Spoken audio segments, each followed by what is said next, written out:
Good morning, student. This is your computer teacher Nagendra Kumar. I hope you all are fine and safe at your home. Today I am going to start your new chapter, Input in Java. In this chapter, I am going to discuss the ways to provide data to the computer in Java language. In Java, we can use various ways to input the data values to a program.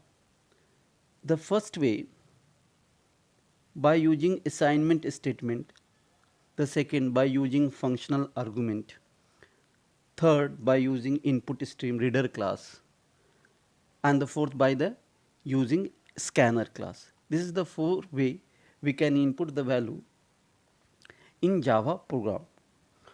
Today I am going to explain the first way. In this we can input in Java programming by using assignment statement. A statement that store a value into a variable is known as assignment statement. We can write a program by using assignment statement when we know the value of variable in advance.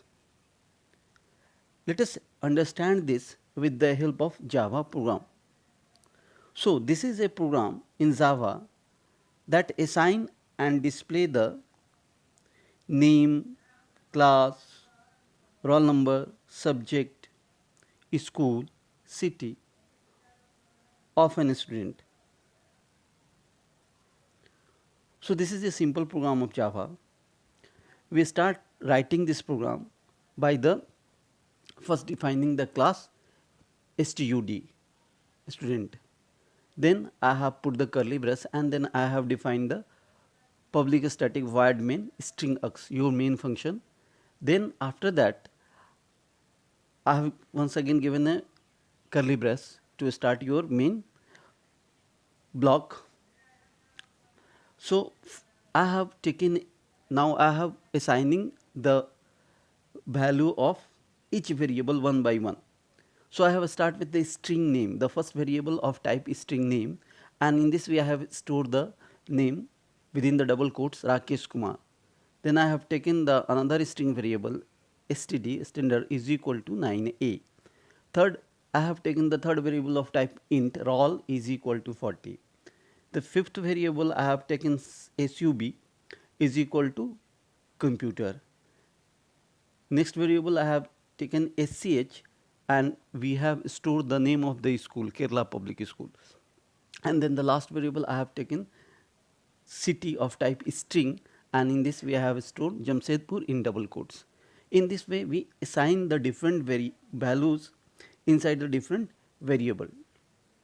For the string type I have taken the string type variable. For the number type data I have taken the int or double or maybe float type of variable.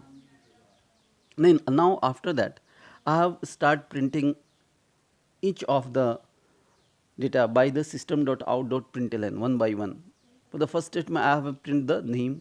In second statement I have print the class of student. By the third statement system.out.println I have print the roll number. In fifth subject, school and city. In this way we have assigned the different value of variable and we print by the help of system.out.println. We have already done this type of program. So the output of this program is name Rakesh Kumar, class 9A, roll number 40, subject computer, then school Kerala Public School and city is equal to Jamshedpur. Now I have taken one another example.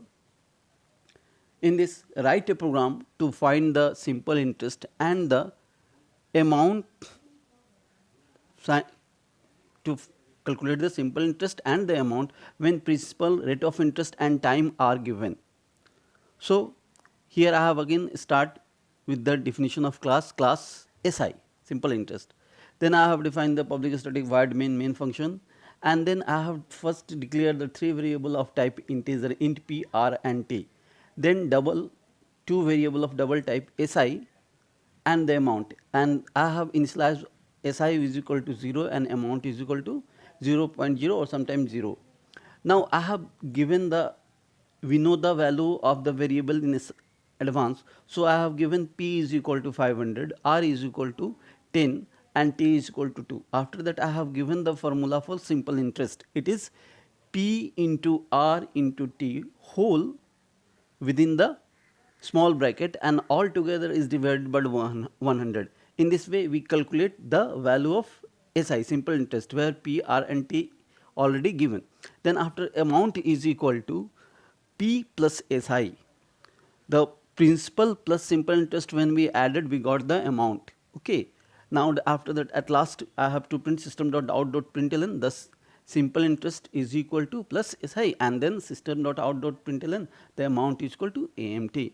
In this way we first input assign the value of PRT and then we calculate the simple interest and amount, and finally we have to print simple interest and amount. So our final output is simple interest is equal to 100, because the P is equal to here 500 and R is equal to 10 and T is equal to 2. When we calculate this simple interest, we got 100 and the amount is equal to 500 plus 1, it is 600. In this way we calculate the simple interest and amount. Now the next program for the you, write a program in Java to find area and perimeter of a rectangle when length and breadth of a rectangle is given. So we have to assign the first value of length and breadth, and we have to find the area and perimeter by the help of the formula. In this way we calculate the area of perimeter of a rectangle. So try this program by yourself. So student, that's all for today. Stay at home, stay safe. Thank you.